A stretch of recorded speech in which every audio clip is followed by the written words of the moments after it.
할렐루야.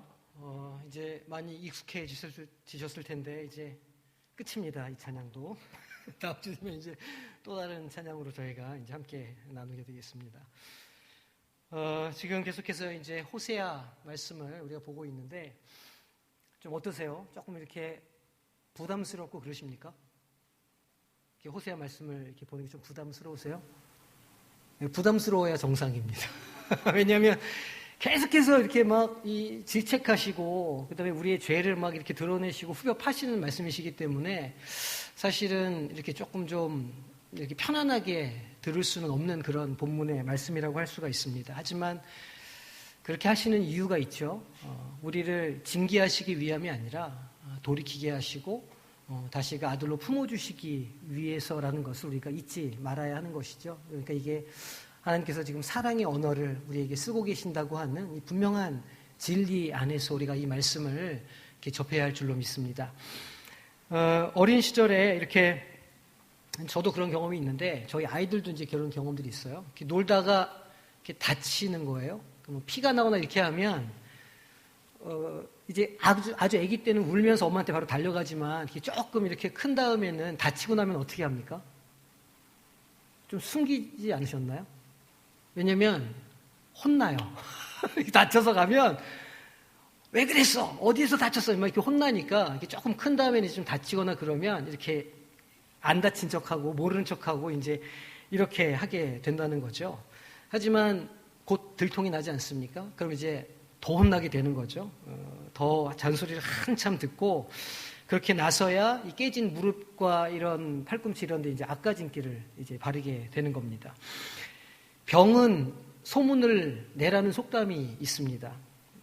왜 그렇습니까? 그것이 드러나야 치유의 기회가 있기 때문입니다. 사실은 하나님 앞에서도 마찬가지라고 할 수 있죠. 상처가 드러나야 그 치유의 기회가 있는 겁니다. 아픈 데가 어딘지를 확인해야 그 치료를 할 수 있는 것 아닙니까? 그러니까 하나님께서 고치시고 싸매시기 위해서는 우리의 상처와 죄가 드러나야만 한다는 겁니다. 그게 드러나야 비로소 하나님께서 치유하시고 고치시는 역사가 일어날 수 있다는 것이죠. 이 몸에 있는 상처는 이 드러나는 것이고 또 눈에 보이는 거기 때문에 외과적인 접근으로 이렇게 치료가 가능합니다. 하지만 우리의 심령에 난 상처, 마음의 상함이랄지 죄로 인한 어떤 고통이랄지 이런 것들은 과연 우리가 어떻게 치료할 수 있겠습니까? 그 사람의 마음이 어떠한가를 알아야 마음밭이 어떤가를 확인해야 그 다음에 치료의 단계가 시작될 수 있다는 겁니다. 그 생각은 결과를 낳는다 그런 말이 있습니다. 눈에 보이는 모든 현상은 사실은 마음으로부터 시작된다는 겁니다. 마음에 죄와 더러움이 가득하면 결국 그것은 행동으로 습관으로 인격으로 육신을 입어서 드러나게 된다는 것이죠. 마태복음 15장 19절을 보니까 이렇게 기록합니다. 마음에서 나오는 것은 악한 생각과 살인과 간음과 음란과 도둑질과 거짓 증언과 비방이니 이 주님께서 하신 말씀이죠. 그러니까 우리 마음속에 그 악한 것들이 있다는 겁니다. 그 악한 것들이 나올 때 그것이 살인으로 간음으로 음란으로 도둑질과 거짓 증언으로 옷을 입고 나타날 수 있게 된다는 것이죠. 10계명을 한번 이렇게 기억해 보십시오. 우상 숭배하지 말라는 계명이 두 번째 계명이 있지 않습니까? 근데 우상 숭배는 마음의 문제인 겁니다. 마음 속에서 하나님이 아닌 다른 것을 찾기 시작했을 때 이미 우상 숭배는 시작되는 것이라 할 수 있는 것이죠. 또 5번째에서 나머지 10번째의 계명 모두 사실은 따지고 보면 마음으로부터 시작되는 범죄라고 할 수 있습니다. 마지막 10번째 계명이 무엇입니까? 탐하지 말라라는 계명입니다. 사실은 1번에서 9번까지의 계명, 이제 우리 찬송가 앞에 보면 이 계명이 있으니까 한번 보세요. 1번서부터 9번의 9번째 계명까지는요, 흉내낼 수 있는 겁니다. 안 하면 되고, 마음으로는 그렇지 않아도 그냥 이렇게 우상 숭배 안 하면 되고, 간음하지 않으면 되고, 부모님 공경하는 것처럼 행동하면 흉내는 낼 수 있는 계명이라는 것이죠. 근데 이 마지막 10번째 계명은 어느 누구도 피해갈 수 없는 계명이라는 겁니다. 어떤 마음을 품는가, 어떤 생각을 하는가가 곧 그 사람이라고 할 수 있죠. 우리 마음속에 탐심을 품지 않는 사람이 어디에 있겠습니까? 마음속에 누군가를 향한 살이나 질투나 증오를 가지지 않는 사람이 세상에 존재할 수 있겠느냐는 것이죠.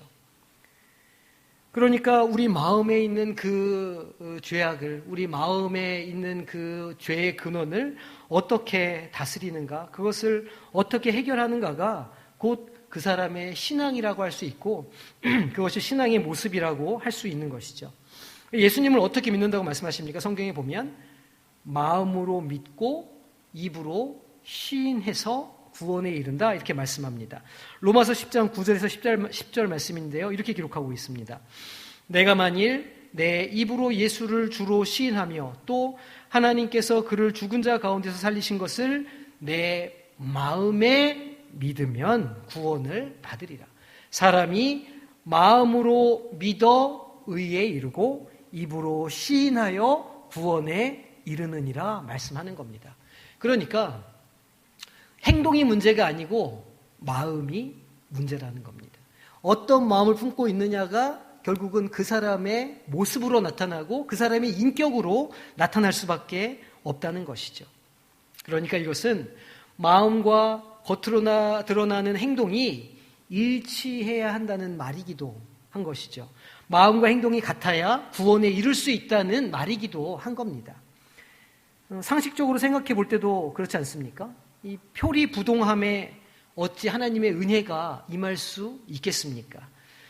그러므로 주님께서 우리 영혼에 난 상처를 치유하시려면 엉망진창인 우리의 영혼의 실체가, 우리의 마음밭이 먼저 주님 앞에 낱낱이 가릴 것 없이 먼저 보여져야 하는 것이죠. 때로 주님은 그 모습을 억지로 우리에게 보여주시기도 하는 겁니다. 왜일까요? 우리를 고통스럽게 하시려고 그럴까요? 아닙니다. 그것이 드러나야 치유가 시작될 수 있기 때문입니다. 고치시고 싸매시기 위해서 우리의 죄를 보게 하시고 그 죄를 드러나게 하신다는 겁니다. 그리고 그 과정, 상처가 드러나고 주님의 손에 붙들리는 과정이 있은 후에야, 고치시고 싸매시는 하나님을 경험한 후에야 비로소 우리는 성령의 기름 부으심 가운데 나아갈 수 있게 되는 것이죠. 그러니까 우리 영혼의 성장에는 순서가 있는 겁니다. 회개가 먼저이고 그 다음에 회복이고 그 다음에 성령 충만의 역사가 있게 된다는 것이죠. 그러니까 우리가 무엇을 가장 먼저 해야 합니까? 주님 앞에 나아갈 때 우리의 모습을 주님 앞에 정직하게 고백하는 회개가 먼저 있어야 심령의 부흥이 따라올 수가 있는 것이죠. 그게 오늘 본문이 우리에게 알려주고자 하는 내용입니다. 하나님께서는 이스라엘을 지금 치료하시겠다 이렇게 말씀하시는 것이죠. 그들의 상처를 고치시고 싸매시기를 원하신다는 겁니다. 그래서 먼저 그들의 죄를 드러내고 고발하시는 겁니다. 그 상처를 드러내야 치유가 시작되기 때문입니다. 이 마가복음 2장 17절에 보면 이런 말씀이 있습니다. 예수께서 들으시고 그들에게 이르시되 건강한 자에게는 의사가 쓸데없고 병든 자에게라야 쓸데가 있느니라. 나는 의인을 부르러 온 것이 아니요 죄인을 부르러 왔노라 하시니라. 아멘. 그러니까 예수님을 만나려면 어떤 사람이 예수님을 만날 수 있다는 말씀입니까? 죄인인 사람들이, 자신이 죄인이라는 사실을 인정하고 그것을 깨닫는 사람들이 주님을 만날 수 있다는 겁니다. 예수님은 죄인들, 그러니까 자신들이 영적으로 병들어 있다는 사실을 드러내는 이들에게 저는 죄인입니다. 저는 주님 앞에서 쓸모없는 자입니다. 저는 연약하고 비루한 자입니다. 라고 자기 자신의 영적 상태를 분명하게 알고 있는 사람들에게 나타나셔서 그들을 치료하시는 주님이시라 이렇게 말씀하시는 겁니다. 자신의 병을 알지 못하는 사람에게는 내가 필요 없다 이렇게 말씀하시는 것이죠. 끝끝내 이 바리새인들, 유대인들은 자신들을 의롭다 여겼습니다. 영적으로는 아무 문제가 없다 이렇게 자만했던 것이죠. 결국 그들은 그들의 영적인 문제를 해결하지 못했습니다. 마찬가지로 오늘 우리가 주님 앞에 나오는 것은 우리의 거룩함, 우리의 순결함을 자랑하기 위해서 나오는 것은 아닙니다. 도리어 우리가 영적으로 병들어 있고 또 미련하고 어리석은 죄인이라는 사실을 주님 앞에 정직하게 고백하기 위해서 우리의 그 연약함을, 우리의 그 수치를 주님께 드러내기를 원해서 순종하는 마음으로 이 자리에 나와 있는 겁니다. 그렇게 나와야 주님을 만날 수가 있고 치유의 은혜가 임하게 된다는 겁니다. 오늘 이 본문의 말씀은 그 사랑하는 자녀들을 고치시고 싸매시기를 원하시는 아버지의 마음을 잘 드러내고 있는 본문입니다. 비록 수치가 자극되고 때로는 찔려서 아플 수도 있지만 회복과 부흥을 위해서는 그 과정이 반드시 필요한 겁니다. 이 고치시고 싸매시는 은혜로 나아가는 우리 성도님들이 되시기를 바랍니다. 먼저 1절을 보니까 주님께서 이렇게 말씀하시는 거예요. 내가 이스라엘을 치료하려 할 때에, 내가 이스라엘을 치료하려 할 때에. 이미 호세아 본문들에서 에브라임이 어떠했는가를 우리는 잘 알고 있습니다.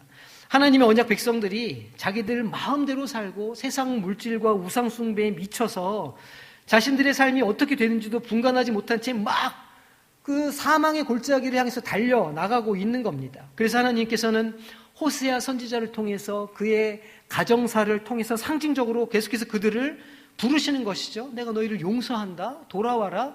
그 사랑을 회복해 나오라고 말씀하고 계시는 겁니다. 이 마음이죠. 내가 이스라엘을 치료하려 할 때에. 여기에는 아버지 하나님의 그 안타까움이 스며 있는 겁니다. 그들을 치료하기를 원하신다는 것이죠. 그들의 영혼에 있는 악한 것들을 제거하기를 원하신다는 겁니다. 의사가 환자를 치료하려는 것과 마찬가지로 하나님은 그 백성을 치료하려고 하시고 그 환처를 밝히 드러내시는 겁니다.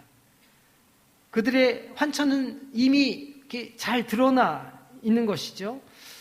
우리가 이렇게 이제 몸의 아픔을, 그러니까 증상을 느끼는 것은 몸에 이상이 있다는 신호인 겁니다. 배가 살살 아프다는 것은 이 소화기관 어딘가에가 지금 문제가 생겼다는 것을 말해주는 것이죠. 또 두통이 있다는 것은 이 신경계에 어딘가 문제가 지금 생겼다는 것을 말해주는 겁니다. 마찬가지로 사람의 영혼에도 이상이 생기면 그의 삶으로 그 문제가 드러나게 된다는 겁니다. 그 증상이 에브라임에게 있었는데 그 증상이 무엇입니까? 오늘 1절 말씀에 나오죠. 거짓말과 도둑질과 노략질입니다. 도둑질은 8번째 계명을 어기는 것이죠. 그런데 이 도둑질이 눈에 보이는 물건만 훔치는 걸 도둑질이라고 합니까? 사실 요즘에는 눈에 보이지 않는 것들도 이렇게 도둑질하는 시대가 되었습니다. 사회 전반의 문제가 되는 것이 이 표절 문제 아닙니까? 지적 재산권을 도둑질하는 겁니다. 아주 유명한 이 음악 작곡가들도 이 표절 의혹에 걸려서 넘어지고 또 유명한 교수들이나 셀럽들도 논문 표절 시비에서 자유롭지 못한 것을 우리가 보게 되는 것이죠. 목사들도 마찬가지입니다. 설교가 표절 시비에 붙고 이러저런 어려움들을 이렇게 겪는 것을 너무 자주 보게 된다는 겁니다. 특히 요즘에는 이 논문 같은 것들을요, 검증하는 프로그램이 있습니다. 그래서 논문을 이렇게 한글 파일을 이렇게 해서 거기에 착 돌려보면 이 논문이 어떤 논문과 몇 프로나 비슷한지가 숫자로 탁 나오는 겁니다. 어느 본문에 어느 문장이 78% 일치한다. 이런 식으로 지금은 검증하는 이런 게 이렇게 발달이 돼 있다는 것이죠. 그것뿐만이겠습니까? 워낙 검색이 발달되어 있다 보니까 약간만 검색해보면 출처도 금방 확인할 수 있는 시대라는 겁니다. 잘 생각해보면 우리가 실제로 행동에 옮기지는 않지만 이렇게 도둑질하고 노략질하는 것이 실제로는 많이 있습니다. 정직하게 돌아보면 내가 언제 그런 일을 했느냐 이렇게 하실 수도 있겠지만 다른 사람의 마음을 탐하고 타인의 소유를 탐하는 일을 사실은 계속 반복적으로 우리가 행하고 있다는 겁니다. 진정한 회복은 이렇게 미처 우리가 깨닫지도 못하는 죄를 성령께서 조명해 주셔서 그것이 알아질 때, 그것이 수치심으로 나에게 느껴질 때 시작된다는 겁니다.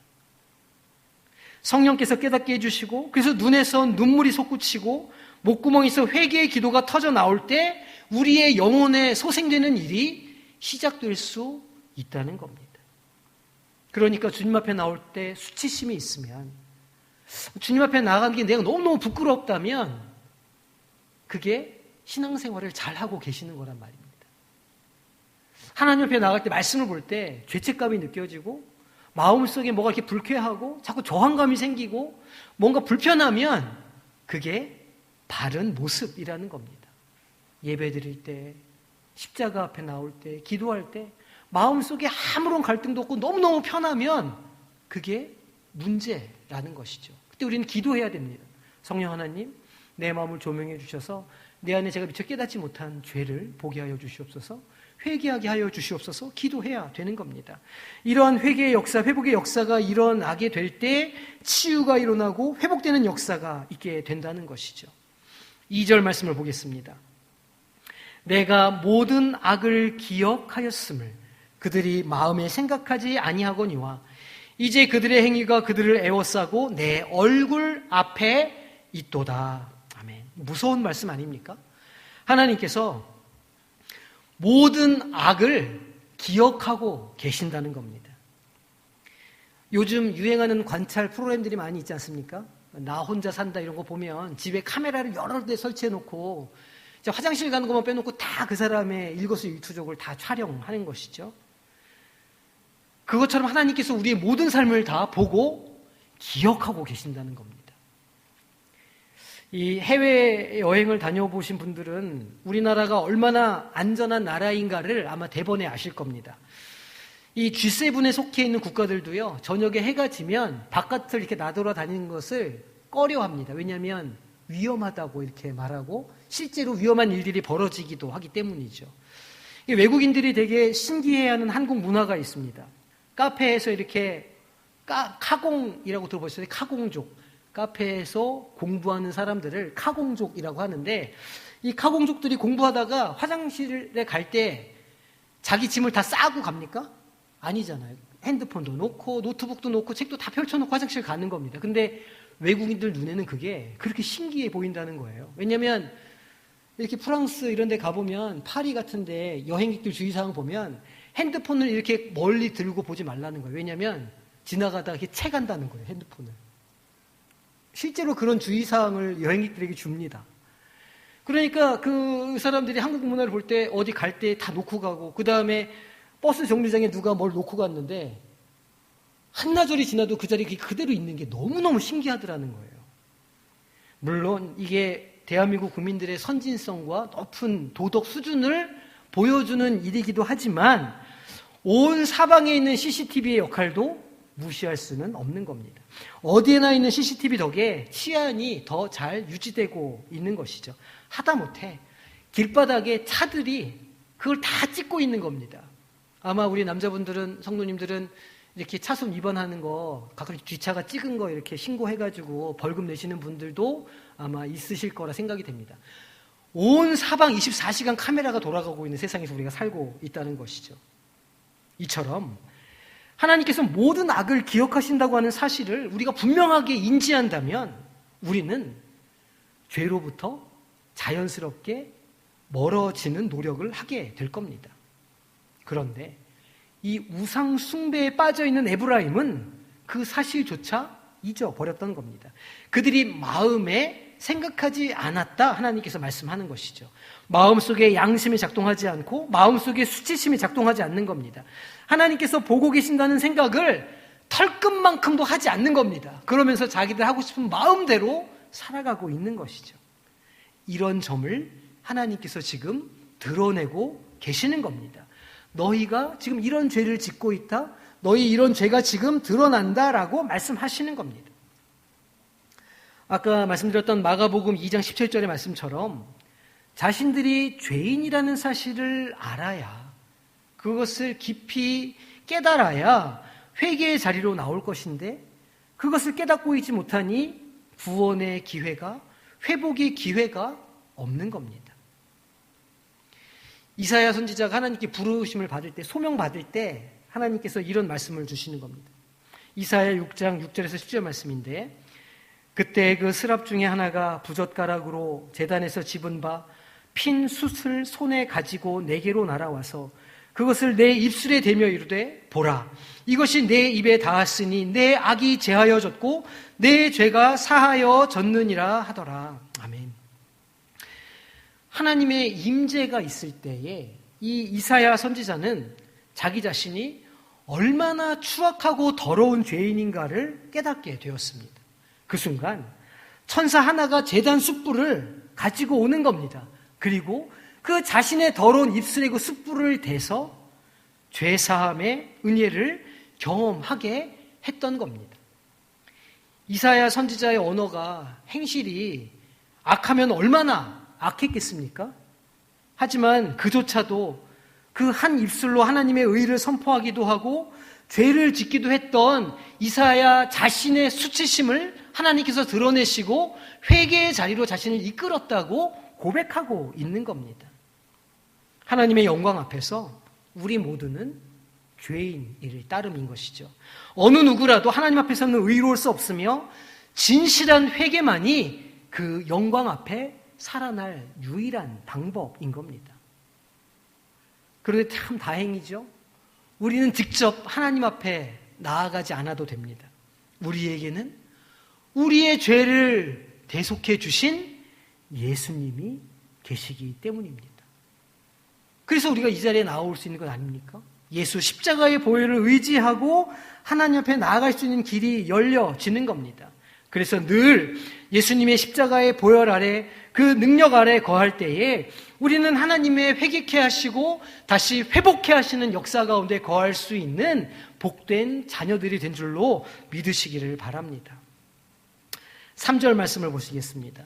그들이 그 악으로 왕을, 그 거짓말로 지도자들을 기쁘게 하도다 말씀합니다. 이 백성들이 지고 있는 죄가 한 가지 더 추가가 돼서 폭로됩니다. 그들이 거짓말하는 자들이라는 겁니다. 지도자에게 가서 감언이설 하면서 악한 행동을 하도록 만든다는 겁니다.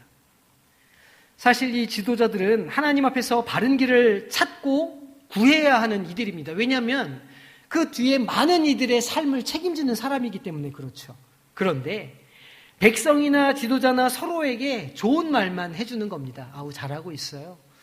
좋습니다. 좋은 게 좋은 겁니다. 이렇게 서로 좋은 말만 해주면서 서로의 미련함과 치부를 서로 감추어주고 있는 겁니다. 이 거짓 격려, 거짓 위로에는 사실은 감추어진 계획이 있는 것이죠.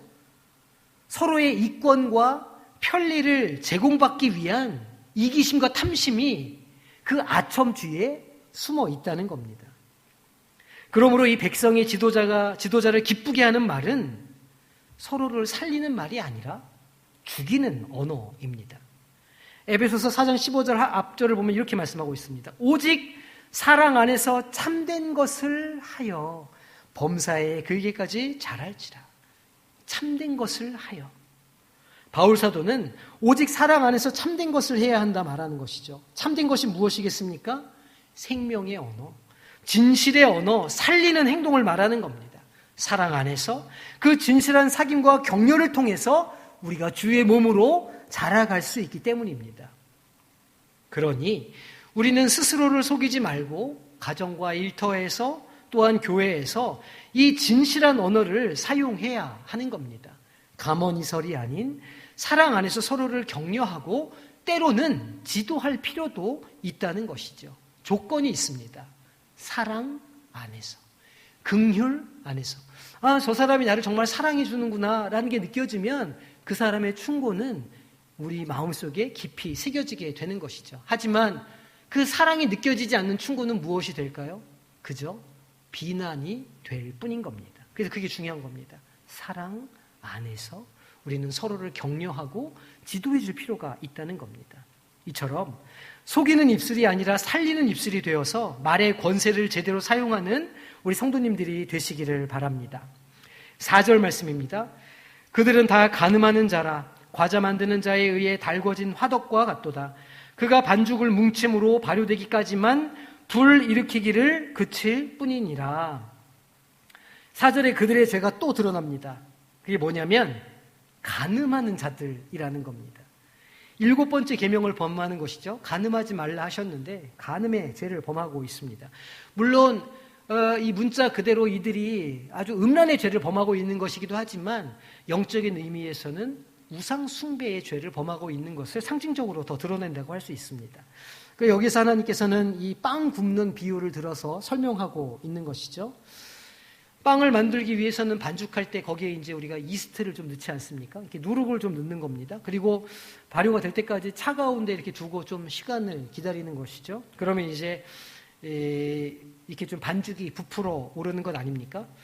그렇게 이제 오르고 나면 그제서야 화덕에 불을 붙여가지고 온도를 올리는 겁니다. 그리고 나서 발효된 빵을 화덕에 놓고 굽게 되는 것이죠. 그러니까 말씀에 발효되기 전까지만 화덕에 불 붙이기를 기다린다는 겁니다. 발효가 끝나면 이제 심판의 불이 붙을 거라는 말씀인 것이죠. 무슨 말씀입니까? 간음의 마음, 음심을 품는 것은 곧 반죽에 들어간 누룩과 같다는 겁니다. 당장은 화덕에 들어가지 않지만 때가 지나면 그 누룩이 온 빵을 부풀게 하고 이제 곧 화덕에 들어가는 심판의 시간이 이르게 될 거라는 말씀인 것이죠. 고린도전서 5장 6절을 보니까 이렇게 말씀합니다. 너희가 자랑하는 것이 옳지 아니하도다. 적은 누룩이 온 덩어리에 퍼지는 것을 알지 못하느냐. 적은 누룩이 온 덩어리에 퍼진다. 이 음심, 탐심이 그런 마음이라 말씀하고 있는 겁니다.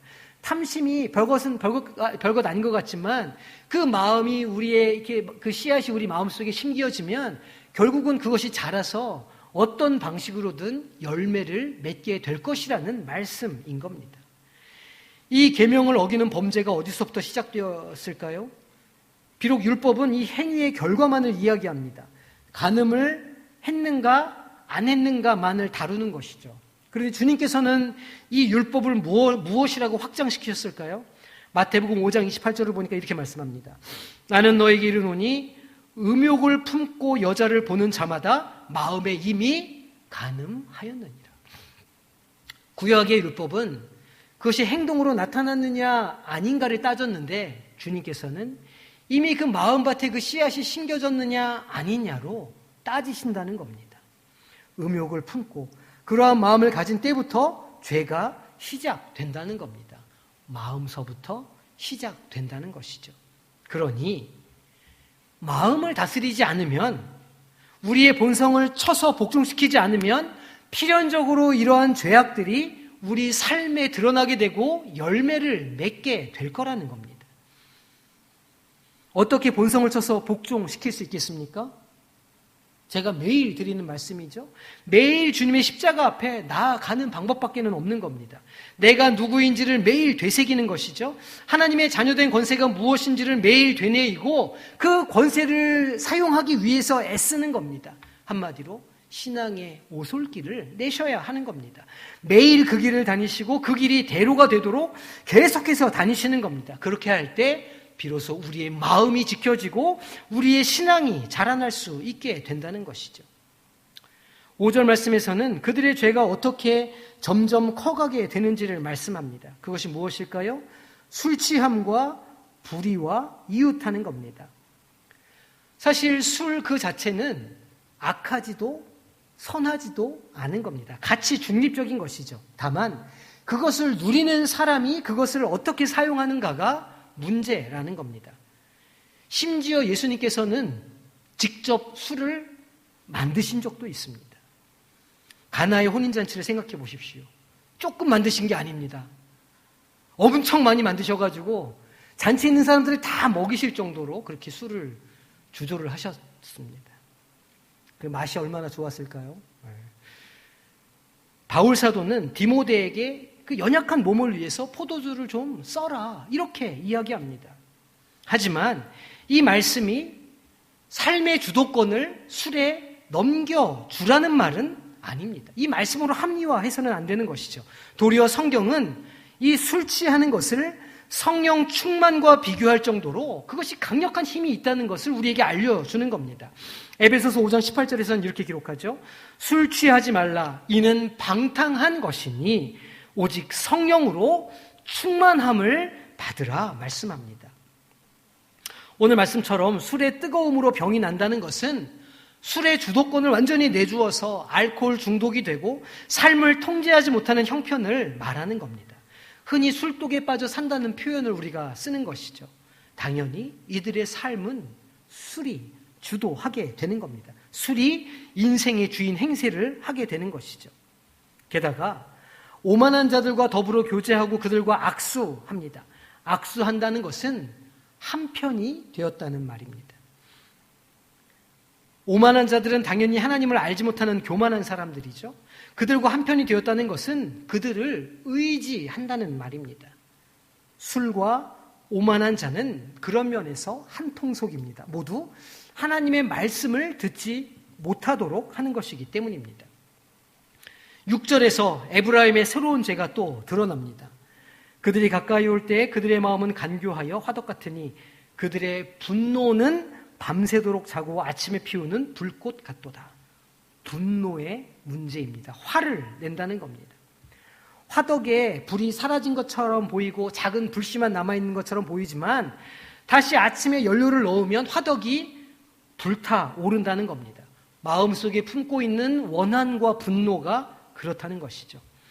마치 용서한 것처럼 용납한 것처럼 보이지만 또 그렇게 잠잠해 보이지만 기회만 되면 그 원한과 복수심이 다시 뜨겁게 일어날 수 있다는 말입니다. 인류 역사에 있어서 첫 번째 살인이 왜 발생했습니까? 가인의 화 때문이었습니다. 분노는 상실감과 소외감으로부터 시작되죠. 좀 쉽게 표현하자면 자존심이 상하면서 분노의 문제가 시작되는 겁니다. 나는 이 정도 대우를 좀 받을 만한 사람이야. 이 정도 사랑을 받는 것은 당연해.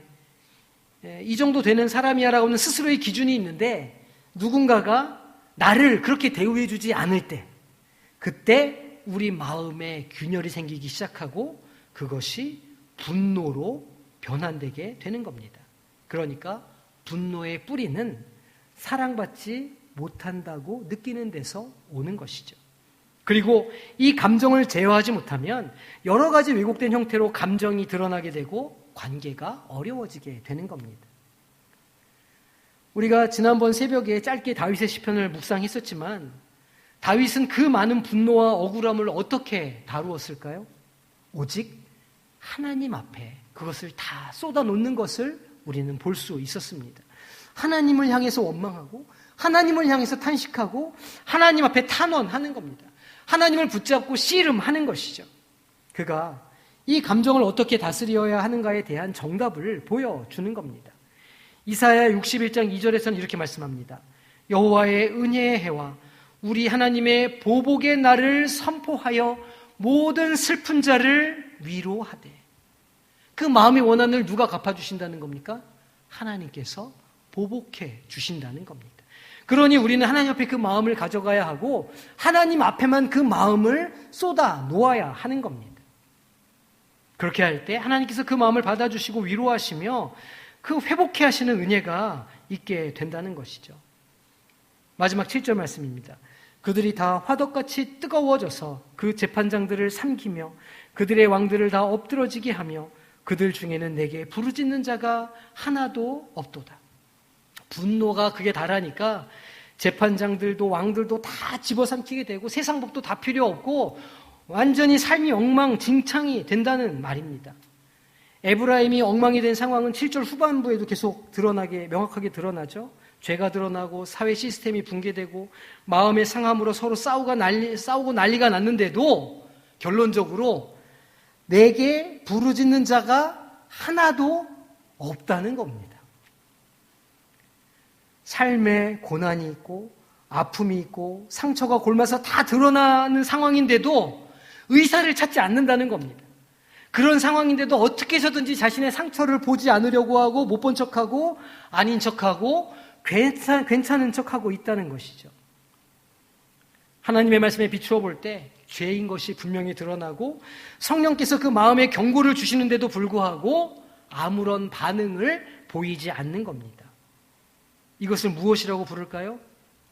교만이라고 부르는 겁니다. 내가 감당할 수 있다 이렇게 생각하는 것이죠. 내가 해결할 수 있다 생각하는 겁니다. 이 정도 잘못된 것은 내가 바로 잡을 수 있다 생각하는 겁니다. 아닙니다. 죄의 문제는 우리가 해결할 수 있는 문제가 아닙니다. 도리어 죄의 권세, 사망의 권세는 하나님의 자녀를 사로잡고 그들의 삶을 조종하려고 하죠. 그들이 하나님의 손을 잠깐 놓을 때를 기다리고 있다가 하나님의 자녀들이 잠깐 한눈을 팔면 우는 사자와 같이 성도를 집어 삼키는 겁니다.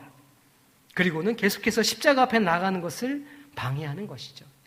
하루 정도 안 해도 돼. 아유, 조금 기다려. 그 정도는 그냥 내버려둬. 이렇게 말하는 겁니다. 이러한 마귀의 괴계는 오직 성령 충만함으로만 이길 수 있는 겁니다. 사람의 능력으로 사람의 힘으로 이길 수 있는 게 아니라는 것이죠. 에베소서 6장 11절 말씀입니다. 마귀의 관계를 능히 대적하기 위하여 하나님의 전신갑주를 입으라. 하나님의 전신갑주가 무엇일까요? 한마디로 말하면 성령 충만의 역사를 말하는 겁니다. 23년을 기대하면서 준비하는 우리 성광의 용사 여러분, 우리가 무엇을 해야 할까요? 심령의 부흥, 가정의 부흥, 교회의 부흥을 위해서 우리가 무엇을 할 수 있을까요? 오늘 말씀처럼 우리의 상함을 가지고 먼저 하나님 앞에 나아가야 하는 겁니다. 우리의 상처, 우리의 골마있음, 우리 내면의 깨어짐과 분노를 가지고 다른 것이 아니라 하나님 앞에, 십자가 앞에 나아가서 그것을 그 앞에 내려놔야 하는 겁니다. 그리고 회개해야 하는 것이죠. 그러면 나머지는 하나님께서 다 해결해 주시는 겁니다. 성령께서 우리와 동행하시며 그 문제를 해결할 수 있도록 우리에게 길을 내어주시고 우리에게 능력을 부어주시는 겁니다.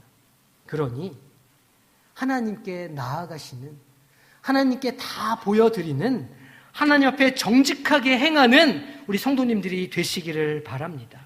오늘 그 부르심에 응답해서 내가 이스라엘을 치료하려고 한다, 내가 성광교회를 치료하려고 한다, 내가 너와 너의 가정을 치료하려고 한다라고 말씀하실 때에 그 말씀에 순종하며 성령 하나님을 의지해서 주님 앞에 나아가셔서 고치시고 싸매시는 하나님의 은혜를 경험하시는 우리 성도님들이 되시기를 주님의 이름으로 축원합니다. 교회 소식 잠시 전해